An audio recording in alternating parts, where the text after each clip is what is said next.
1절부터 30절 말씀을 통해서 의도적으로 선택하기라는 제목으로 하나님 말씀 증거하겠습니다. 회복 시리즈 네 번째 시간입니다. 하나님은 우리를 회복시키기를 원하십니다. 오늘 이 시간에 하나님의 회복이 초자연적인 성령의 능력 가운데 우리의 삶에 또 우리의 가정에 우리의 육체 가운데 우리의 필요한 모든 부분에 임하는 귀한 역사가 있기를 바랍니다. 하나님은 우리의 병을 고쳐주기를 원하시고 우리의 문제를 해결하기를 원하시고 우리 인생에 지고 가는 수많은 짐들을 다 걸 내려놓고 새롭게 살기를 원하십니다. 오늘 그와 같은 하나님의 성령의 역사가 내 인생으로 예측 가능하지 않은 하나님의 초자연적인 능력이 우리 모두에게 임하는 귀한 역사가 있기를 바랍니다. 하나님은 어떻게 우리를 치유하실까요?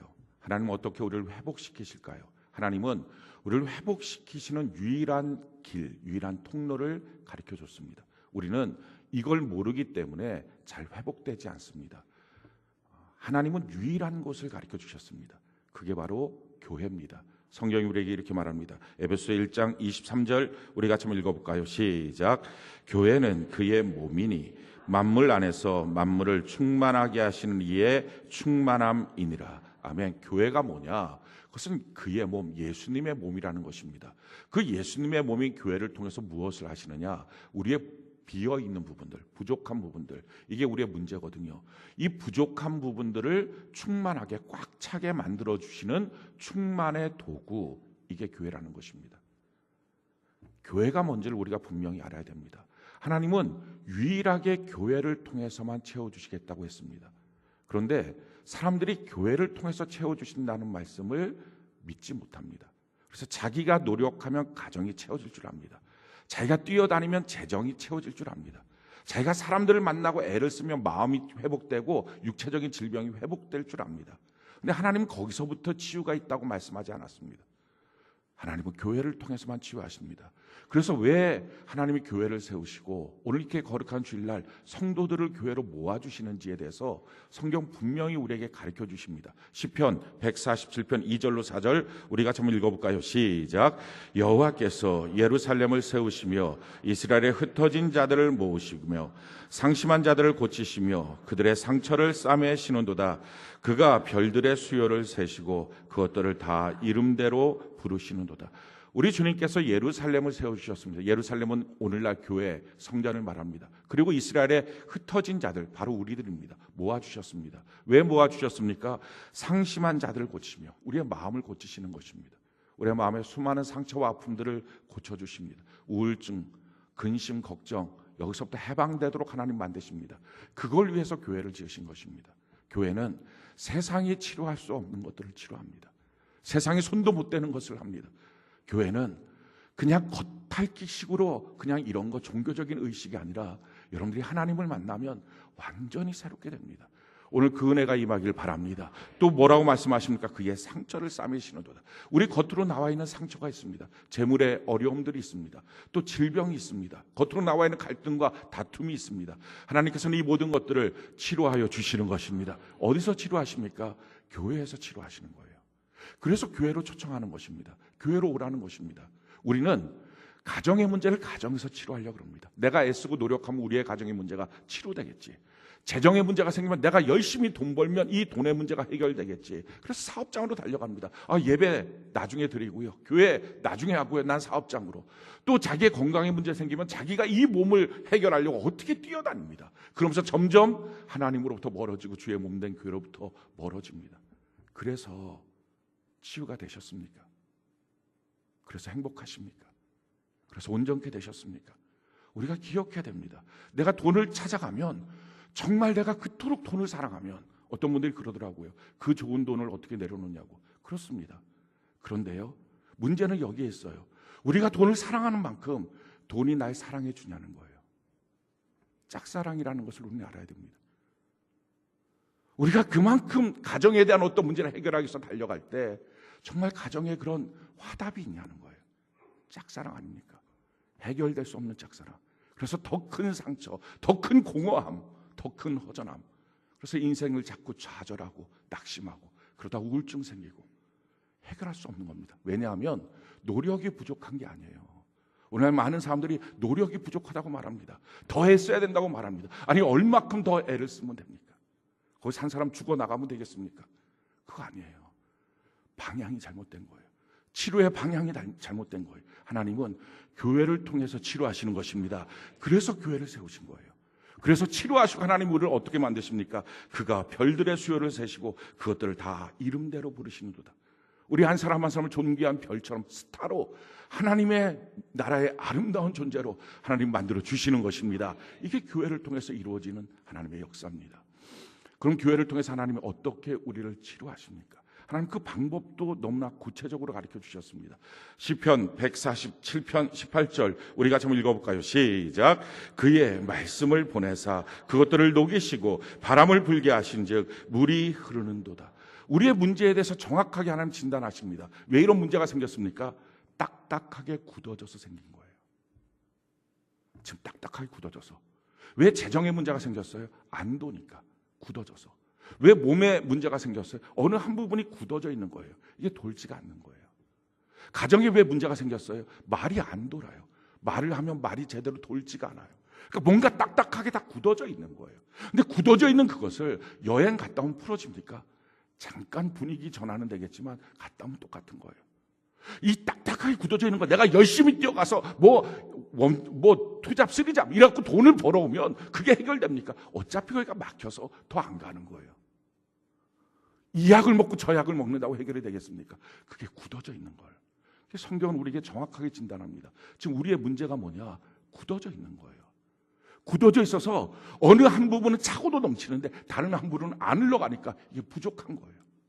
이게 지금 우리의 문제입니다. 근데 이걸 어떻게 해결합니까? 성경이 유일하게 이렇게 말씀하세요. 그의 말씀을 보내사 그것들을 녹이시고.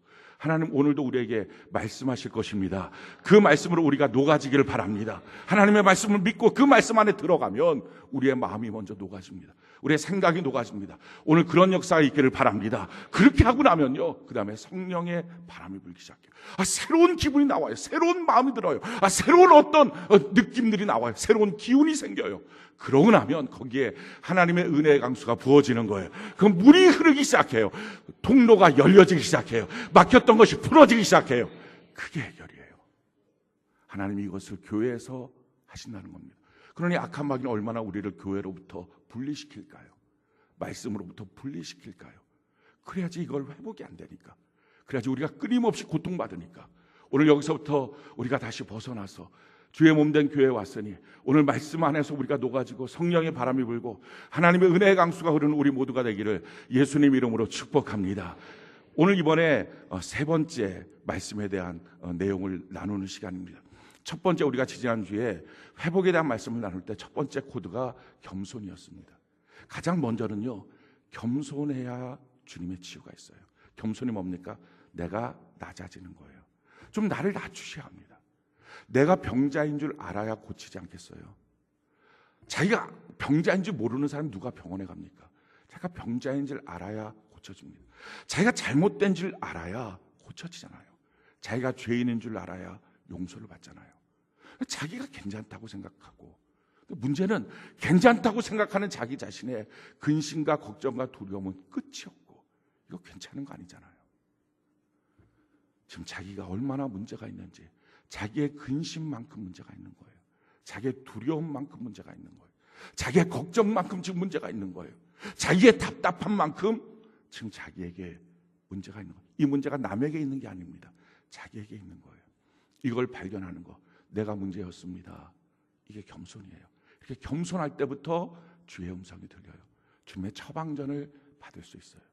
오늘 우리 모두가 이 겸손이 준비되는 은혜가 있기를 바랍니다. 두 번째 필요한 것은요, 이 겸손하고 난 다음에 하나님을 믿는 것입니다. 이게 병원 가서 치료받는 거랑 똑같아요. 자기가 아프잖아요. 이걸 알아야 되잖아요. 그러니까 아프니까 병원에 가요. 아픈 거 모르는 사람은 병원에 가도 왜 내가 병원에 오냐고 이렇게 말하죠. 아픈 거 가지고 가요. 그럼 가갖고 처방전을 받을 때 어떻게 합니까? 의사를 믿어야 되잖아요. 의사를 안 믿어요. 신뢰를 전혀 안 해요. 그러면 뭘 받든지 신경 안 쓸 거예요. 그럼 똑같은 거예요. 그래서 우리에게 지금 필요한 것이 믿음이에요. 우리가 하나님을 믿는 은혜가 있기를 바랍니다. 이 하나님을 믿는다는 것은요, 하나님 지금 내 곁에 계신다는 걸 믿는 거예요. 하나님 지금 이 문제를 보시고 이 문제를 해결해 주실 수 있다. 그는 전능자시다. 이걸 믿는 거예요. 그럼 이 믿음을 갖는다면 가장 이 믿음의 표현이 뭐가 나타날까요? 그것은 묻는 거예요. 그래서 믿는 게 뭐냐? 묻는 거예요. 우리 주님 앞에 물어보는 거예요. 이런 상황이 어떻게 하면 될까요? 그분이 옆에 계시니까, 이걸 믿으니까, 그분이 이 문제를 풀어줄 수 있는 것을 내가 믿으니까, 믿으면 우리가 어떻게 하겠어요? 물어보지 않겠습니까? 신앙은 묻는 거예요. 다윗의 신앙, 다윗의 믿음을 한마디로 말하면 묻는 거였어요. 다윗이 왕이 되고 난 다음에 블레셋과의 전쟁이 있었습니다. 그 블레셋과의 전쟁 가운데 블레셋이 밀려오니까 다윗은요, 자기의 백성들을 계수하지 않았어요. 전쟁에 나갈 사람 몇 명이냐 이거 따지지 않았어요. 그냥 하나님께 물어봤어요. 하나님 어떻게 하면 좋습니까? 그러니까 하나님 말씀하시는 거예요. 너가 전진해서 앞으로 나가라. 용기를 갖고 나가라. 그냥 용기 갖고 나갔어요. 그랬더니 이겼어요. 근데 이기고 난 다음에 얼마 안 있다가 또 블레셋이 몰려왔어요. 그렇게 몰려오니까 그러면 사람이 어떻게 합니까? 아, 전번에 용기를 갖고 나갔더니 이겼다. 그럼 그렇게 해보자. 근데 그렇게 안 했어요. 다윗이 어떻게 합니까? 하나님께 또 물어봐요. 왜? 옆에 계신 걸 믿으니까. 그분이 답이 있다는 걸 믿으니까. 그래서 물어보는 거예요. 하나님 어떻게 하면 좋을까요? 이번엔 앞서 나가지 말고 뒤에 복병을 돌아. 그리고 뽕나무 위에 사람 걷는 소리가 들리거든. 그때 나가서 너 싸워라. 하나님 매번 다르세요. 그래서 신앙이 뭡니까? 묻는 거예요. 옆에 계신 걸 믿으니까 묻는 거예요. 자, 그런데 그랬던 다윗이 이제 왕의 말년쯤 됐을 때 안 물어보는 거예요. 안 물어보고 자기 백성들의 숫자를 계수합니다. 왕이 자기 백성의 숫자를 계수하는 게 뭐가 잘못되겠어요? 계수를 해야 세금도 걷고 계수를 해야 군대 재편도 하죠. 너무 당연한 건데요. 너무 당연하다고 생각하니까 그 마음속에 여기선 하나님 없어도 되지. 내가 다 알아서 하지. 이 생각이 들어갔어요. 근데 그렇게 했을 때 재앙이 내립니다. 그날 7만 명이 하루에 죽어요. 7만 명이라고 하는 숫자는요, 히로시마의 원자폭탄이 빵 터졌을 때 그날 첫날 죽은 사람이, 그 폭탄으로 죽은 사람이 7만 명입니다. 그러니까 지금 다윗은 뭐 한 거예요? 인구를 계수했어요. 왜? 세금 내게 하려고. 왜? 군대를 개편하려고. 근데 그렇게 해봤자 헛수고였어요. 그냥 7만 명이 죽어나가니까 다 그냥 아무 계산이 맞지가 않는 거예요. 우리는 하나님께 묻지 않고 내가 계산을 합니다. 계산을 하면 그게 될 줄 알아요. 근데 우리가 계산 갖고 한 번도 맞은 적이 없어요. 계산은 항상 틀려요. 왜? 이 원자탄이 하나씩 터지는 거예요. 히로시마의 원자탄 같은 게 뻥뻥 터지니까 계산한 대로 맞지가 않아요. 사랑하는 성도 여러분, 우리가 주님을 의지하지 않으면 우리 스스로 뭔가 살 줄 알지만 사실은 그때부터 뭘 의지하는 거예요? 돈의 명령을 따르는 거예요. 돈이 내 인생을 결정해요. 환경과 상황과 사람이 내 인생을 결정해요. 그러니까 우리가 생각을 해봐야 돼요. 누가 내 인생을 결정할 것인지 결정해야 돼요. 예수 그리스도로 내 인생을 결정하게 할 건지, 아니면 돈이 결정할 건지. 그러니까 돈보다도 못한 사람이 되는 거예요. 환경보다 못한 사람. 그걸 뭐라고 말해요? 무능한 사람. 그러니까 우리가 인생을 무능해서 살기가 너무 힘든 거예요. 다윗이 이처럼 자기의 죄악을 깨달았어요. 그러고 나서 하나님 어떻게 하면 좋습니까? 이렇게 7만 명이 죽었어요. 나를 죽여야지 하나님 어떻게 백성을 죽입니까? 내가 범죄했는데요. 그랬을 때 갓선지자를 통해서 그 재앙의 문제를 해결할 수 있는 방법을 가르쳐 줍니다. 그게 아라우나의 타작마당에 올라가서 거기서 하나님 앞에 번제를 드려라, 예배를 드리라고 합니다. 성경이 그것을 이렇게 말하고 있어요. 사무엘하 24장 25절 우리 같이 한번 읽어볼까요? 시작. 그곳에서 여호와를 위하여 제단을 쌓고 번제와 화목제를 드렸더니 이에 여호와께서 그 땅을 위하여 기도를 들으시매 이스라엘에게 내리는 재앙이 그쳤더라. 그 예배를 드렸더니 재앙이 그쳤어요. 여러분, 예배의 능력이 뭔지 아십니까? 우리가 어느 날 하나님께 묻지 않아요. 그래서 우리 인생에 계산대로 다 안 돼요. 뭔가 다 어그러졌어요. 그래서 뭔가 계획하고 달려갔는데 더 인생이 꼬였어요. 이 꼬여있는 이 문제, 이 재앙을 끝낼 수 있는 것이 바로 예배예요. 할렐루야. 오늘 이 예배가 우리의 모든 재앙이 끊어지는 축복의 시간이 되기를 바랍니다. 사랑하는 성도 여러분, 우리가 하나님 앞에 묻지 않으면요, 기독교는 그냥 종교가 돼요. 다른 말로 말하면 규칙을 지키는 것밖에 안 돼요. 그래서 믿음을 뭐라고 사람들이 말하느냐? 하나님께 묻지를 않으니까. 지금 내 옆에 계신 하나님 내가 인정하지 않으니까 규칙 지키는 건 줄 알아요. 그래서 11조 낸다, 뭐 주일 성수한다, 뭐 한다, 무슨 봉사한다, 무슨 봉사한다. 아, 저 사람 믿음 좋은 사람. 그래갖고 그 사람들은 자기가 믿음이 좋은 줄 알아요. 그리고 나서 그렇지 못한 사람들 보면서 저 사람 믿음 없는 사람, 정죄도 해요. 또 자기 자신이 그걸 못하면 자기 자신이 죄책감도 느껴요. 그게 아니에요. 물론 그 규칙이 굉장히 중요합니다. 하나님 앞에 나의 헌신에 대한 통로가 돼요. 하나님을 내가 얼마나 사랑하는지 증명할 수 있는 어떤 도구가 됩니다. 그러나 정말 중요한 건 뭐예요?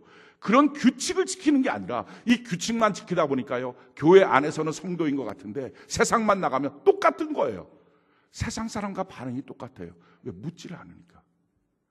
그러니까 점점 이원화가 되는 거예요. 그러니까 세상 속에서는 다 무능력한 그리스도인이 됐어요.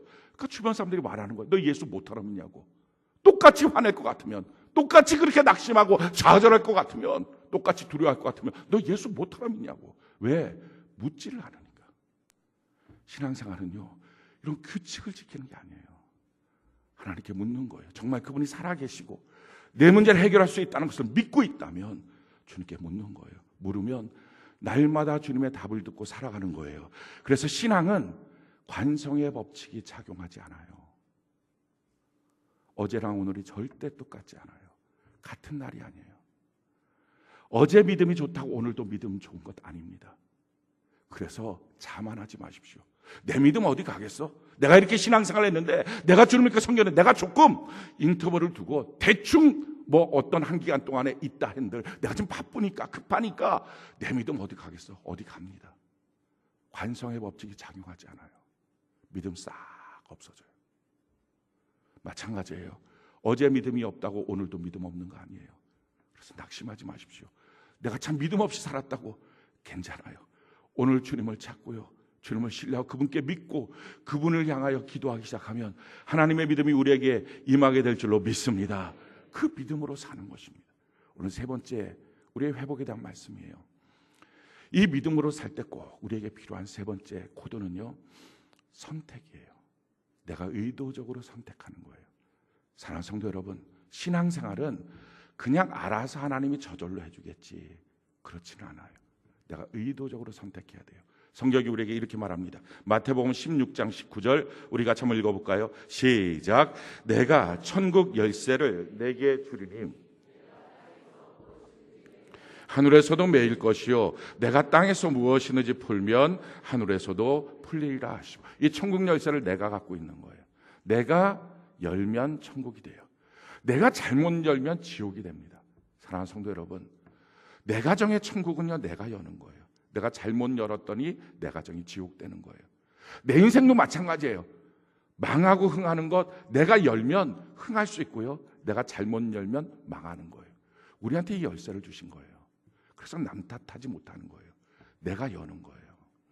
내가 어떻게 이것을 선택할 것인가, 그걸 하나님이 우리에게 가르쳐 주십니다. 오늘 성경이 우리에게 이렇게 말해요. 수고와 무거운 짐진 자들아 다 내게로 오라. 내가 너희를 쉬게 하리라. 나는 마음이 온유하고 겸손하니 나의 멍에를 메고 내게 배우라. 그러면 너희 마음이 쉼을 얻으리니 이는 내 멍에는 쉽고 내 짐은 가벼움이라 하시니라. 주님이 말씀하십니다. 수고와 무거운 짐진 자들 다 와라. 와서 나의 멍에를 메고 내게 배우라. 그러면 너희가 쉼을 얻는다. 쉼이라고 하는 것은요, 새롭게 되는 거예요. 열심히 노동을 했어요. 너무 힘들어요. 지쳐 있어요. 근데 자고서 쉬고 일어나면 새롭게 돼요. 쉼은 새로운 거예요. 뭐 여행하고 다니다가 지쳐 있으면 다시 좀 쉬고 나면 다시 여행할 수 있는 기분이 생겨요. 새롭게 되는 거예요. 우리 인생을 살아가는데 새롭게 되는 거예요. 이게 쉼이에요. 우리 주님이 우리를 새롭게 하시겠다는 거예요. 근데 새롭게 하시는 주님이 우리에게 말씀하시는 거, 너는 내게 오고 내 멍에를 메고 내게 배우는 것, 이건 너가 일일이 선택하고 내게 와야 된다는 것입니다.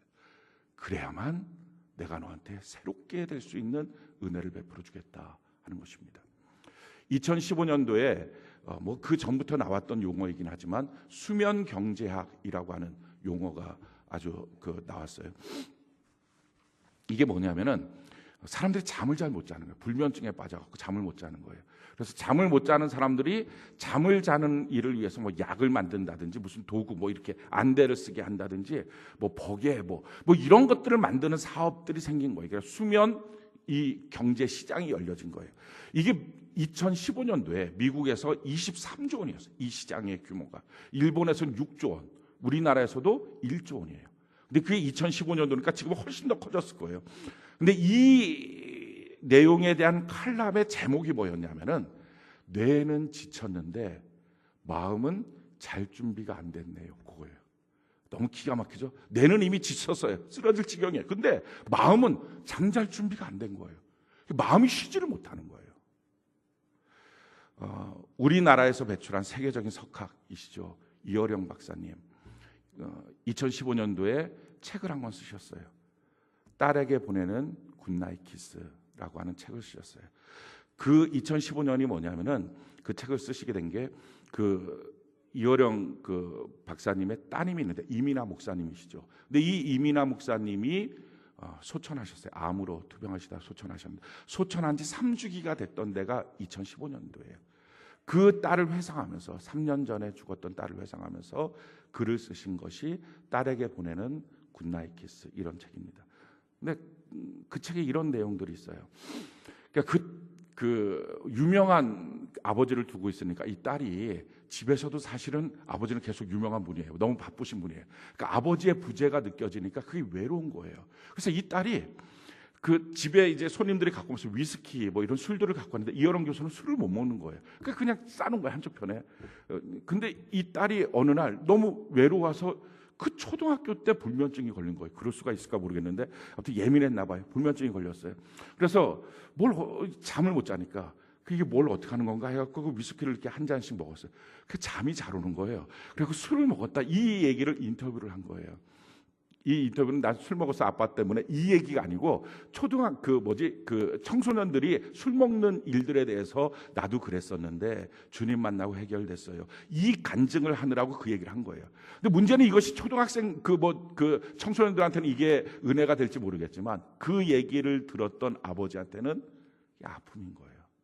나 때문에 너가 그렇게 힘들었구나 이게 느껴진 거예요. 그래서 그 책에 거기에 대한 글이 있는 거예요. 그 이어령 교수 세계적인 석학이 이렇게 말하는 거예요. 난 너가 내 방문을 두드리는 소리를 듣지 못했다. 나는 너가 내게로 오는 발걸음 소리를 듣지 못했다. 나는 그때 글을 쓰고 있었다. 아니 이미 3년 전에 죽은 딸한테 이렇게 변명하고 있는 그 회한에 가득 찬 그 아버지, 세계적인 석학인데도 불구하고 그 아버지, 그래서 그분이 이렇게 말하는 거예요. 그 글에 너에 대한 생각이 해일처럼 올라온다. 그리고 그것이 잦아질 때까지 나는 운다. 이 마음의 짐을 어떻게 할 거예요? 이미 딸은 죽었는데 그걸 어떻게 풀 거예요? 아니 지나간 인생에 대한 자기의 잘못에 대한 이 마음의 짐도 있지만요. 어떤 사람들은 앞으로 살 날에 대한 고민들에 대한 짐이 있는 거예요. 이 짐은요. 큰 짐도 있어요. 그거 참 무겁죠. 근데 또 작은 짐도 있어요. 그건 별것 아닙니까? 그렇지 않아요. 사실은 무게가 문제가 아니라요. 짐을 지는 시간이에요. 예를 들어서 이 컵 하나 있다고 합시다. 이거 못 드는 사람이 누가 있겠어요? 들고 다니면 되죠. 근데 문제는 이 컵을 평생 24시간 들고 있어야 된다고 한다면 이거 얼마나 큰 문제겠어요? 꼼짝 못할 거예요, 사람이. 그러니까 아무리 가벼워도요. 이거 계속 쥐고 있는 게 문제예요. 이걸 만약 컵을 계속 쥐면서 밥도 먹고 컵 들고 다니면서 막 샤워도 하고 그럼 주변 사람들 야, 너 이렇게 불편하게 살아. 이거 좀 내려놔. 라고 말할 거예요. 문제는 옆 사람은 그렇게 쉽게 말해. 그거 좀 내려놔. 자기가 안 내려지는 걸 어떻게 해요? 누군가에게 들은 말 한마디 이게 마음속에 박혀서 그 작은 말인데요. 이게 안 내려져요. 회사 생활하면서 들었던 어떤 것들, 어떤 사건 하나 정말 생각해보면 너무 작은 건데 이게 마음속에 평생에 박혀 있어서 이 짐을 어떻게 할 거예요? 오늘날 사람들은요 다 이렇게 짐이 있어요. 뇌는 이미 지쳤는데 이 마음의 이 짐으로 쉬지를 못해요. 회복이 안 돼요. 그래서 다 뭔가 굳어져 있어요. 뭔가 다 묶여져 있어요. 근데 우리 주님이 이렇게 말씀하시는 거예요. 오늘 이 말씀 우리 다시 한번 읽어볼까요? 28절부터 30절까지 우리 같이 한번 읽어봅시다. 시작. 수고하고 무거운 짐진 자들아 다 내게로 오라. 내가 너희를 쉬게 하리라. 나는 마음이 온유하고 겸손하니 나의 멍에를 메고 내게 배우라. 그리하면 너희 마음이 쉼을 얻으리니 이는 내 멍에는 쉽고 내 짐은 가벼움이라 하신. 수고하고 무거운 짐진 자들아 다 와라. 내가 너를 쉬게 하겠다. 저는 이 본문 말씀 볼 때마다 떠오르는 한 간증이 있어요. 이미 한참 오래되신 분이에요. 저희 아버지와 비슷한 연배가 되시는 분이니까요. 장항에서 목회를 하시는 목사님이에요. 근데 그분이 간증을 하신 내용이었어요. 어렸을 때 부모님이 다 돌아가셔서 자기 혼자서 고학해서 공부를 했어요. 일본으로 건너가서 전기 전문 학교에 가서 전기를 배웠어요. 그러고 난 다음에 일본인이 차린 전기 회사에 들어갔어요. 그래서 열심히 일을 했어요. 근데 일하다가 보니까 자기보다 뒤에 온 사람, 자기보다 실력이 없는 사람, 아니 이런 사람들이 더 자기보다 승진도 되고 월급도 많이 받는 걸 봤어요. 그러니까 민족 차별을 느낀 거예요. 마음에서 우라가 터진 거예요. 그래갖고 자기는 그 우라 때문에 폐병에 걸렸어요. 결혼도 못하고. 그래갖고 한국으로 다시 돌아왔어요. 그래갖고 막 근근히 어떻게 사는 거예요. 근데 그러던 차에 엎친 데 덮친 격으로 자기 형이 한 명 있었는데 이 형이 도박을 해갖고 있다가 그냥 도망을 갔어요. 그 도박빚을 견디지 못하고. 형은 결혼을 했는데 형수하고 조카들이 있는 거죠. 근데 이들이 갈 곳이 없잖아요. 지금이야 뭐 여성들이 뭐 할 일이 있지만 뭐 그때만 해도 도저히 없으니까. 그러니까 이 동생 집으로 들어와서 산 거예요. 그러니까 이 동생 입장에서는 자기 인생도 너무 힘든 거예요. 자기 질병도 힘들고 자기의 인생 사는 것도 힘들고 결혼도 못한 자기 인생도 힘들고. 그런데 거기다가 형은 도망가고 형수는 들어오고 또 조카들도 있고 이걸 다 어떡하냐. 그래갖고 막 맨날 화가 나니까 조카들 향해서 화를 내고 형수를 향해서도 짜증내고. 그러니까 그들은 고양이 앞에 쥐처럼 그렇게 맨날 있고 이런 집안 분위기였어요. 그런 집안 분위기니까 자기도 또 힘들고. 그러던 차에 병이 점점 깊어가고 있을 때 새벽쯤에 이렇게 기침이 나오고 이 피 섞인 가래가 나고 이걸 좀 뱉고 싶었었어요. 그러니까 막 위를 이렇게 뭐 종이를 찾아보는데 책 한 권이 있는 거예요. 근데 사실은 그때 그 형수가 자기도 너무 힘들잖아요. 남편은 그렇고 동생은 자기한테 뭐라 그러고 살 수가 없으니까 그때 예수를 믿기 시작했어요. 교회를 간 거예요. 그러다가 너무 좋은 예수님을 만난 거예요. 그래서 자기 동생도 예수 믿었으면 좋겠다 하고 그 머리맡에다가 성경책을 갖다 놓은 거예요. 그러니까 찾다 보니까 그게 딱 걸린 게 성경책이에요. 보니까 성경책이니까 이 동생이 화가 더 난 거예요. 이게 지금 뭐냐고 그래갖고 확 열어갖고 팍 찢은 거예요. 그 가래 피 섞인 가래를 팍 찢어갖고 탁 하고 뱉어놓고 내려놓는데 보니까 이 본문인 거예요. 수고와 무거운 짐지자들아 어떻게 이럴 수 있죠? 이 본문이 딱 들어온 거예요. 그러니까 이 본문을 딱 읽고 난 다음에 수고와 무거운 짐을 갖고 오라고. 세상 사람들은 서로 간에 자기 짐을 다른 사람한테 떠맡기려고 그러는데 당신은 도대체 누군데 짐을 갖고 오라고 다 져주겠다고 하십니까? 보니까 앞뒤 문장을 보니까 예수님이에요. 그래서 이 동생이 그냥 갑자기 뭐 믿져봐야 본전이지 이 생각이 든 거예요. 그래서 기도도 할 줄 모르는 이 사람이 이렇게 한 거예요. 예수 당신은 도대체 누굽니까? 누구길래 짐을 갖고 있는 사람들 다 오라고 합니까? 정말 이 짐 다 져주실 수 있습니까? 진짜 그럴 수 있으면 내 짐 좀 져주세요. 내 이 병도 좀 져주시고요. 우리 도망간 형도 내 인생의 미래도 이 형수도 조카도 그럼 주님이 좀 져주세요. 예수가 좀 지세요. 진짜라면 져주세요. 그러다 보니까 눈물이 그냥 팍 나온 거예요. 자기 신세가 답답하고 얼마나 울었는지 짐 져달라고 그렇게 말하면서 울기 시작했어요. 한참 울고 난 다음에 근데 너무 놀라운 게 마음이 시원해진 거예요. 너무 상쾌해진 거예요. 그래서 집에서 일어나서 나가서 전차를 탔어요. 그럼 마포로, 그러니까 전차가 있을 시절이니까 한참 전이죠. 전차를 타고 마포로 가서 거기서 한강으로 걸어간 거예요. 근데 한강변에 갈대가 쫙 있는데 그게 너무 아름다운 거예요. 야, 세상이 이렇게 아름다웠어요. 그동안 세상은 너무 미웠었는데 너무 행복한 거예요. 그러고 집으로 왔어요.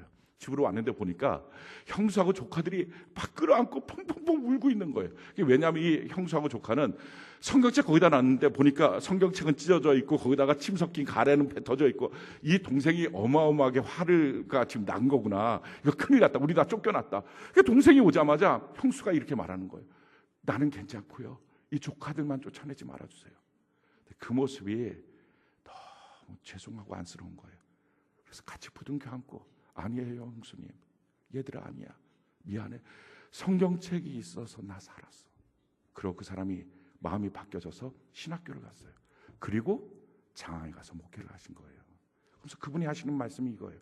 나 이 말씀 믿는다고, 하나님 계신다고, 하나님이 얼마나 멋진 분인지 다 오라고 하셨다고, 누구든지 그 짐을 져주신다고 하셨다고.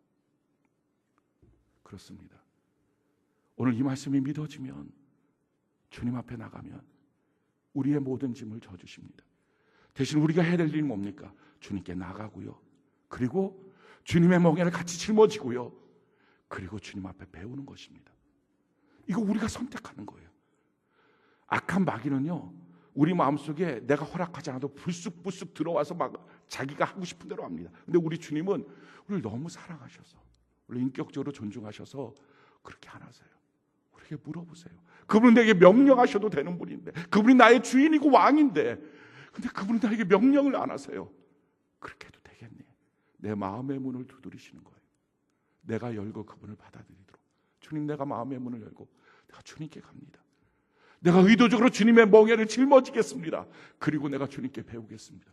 어떤 사람은 예배가 아직도 멍해일 수 있어요.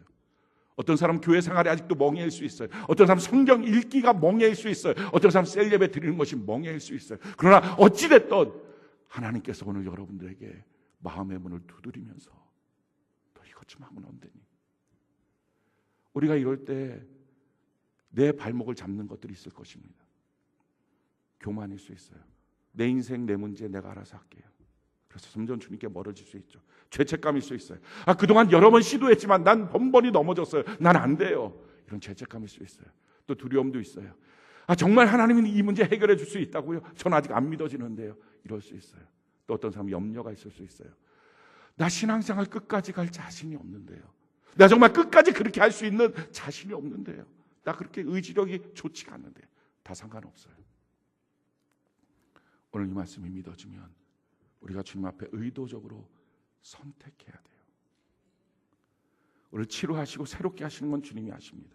그러나 주님을 선택하고 주의 멍에를 짊어지고 주님께 배우겠다고 결심하고 결정하는 것, 우리의 몫이에요. 사랑하는 성도 여러분, 오늘 우리가 주님께 나갑시다.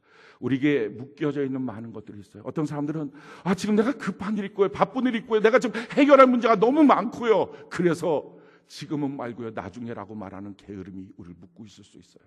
말씀드렸죠. 내가 해결 못한다고. 지금까지 내가 해결할 줄 알고 뛰어다녔지만 나는 안 되는 거였다고. 주님은 교회 안에서 말씀으로 주님이 하신다고. 우리가 해야 될 일은 그것을 선택하는 것입니다. 오늘 주님을 선택하고 주님께 더 가까이 가고 주의 멍에를 짊어지고 그리고 주님께 배우기로 결정하여서 하나님의 치유와 회복이 우리 모두에게 넘치기를 예수님 이름으로 축복합니다.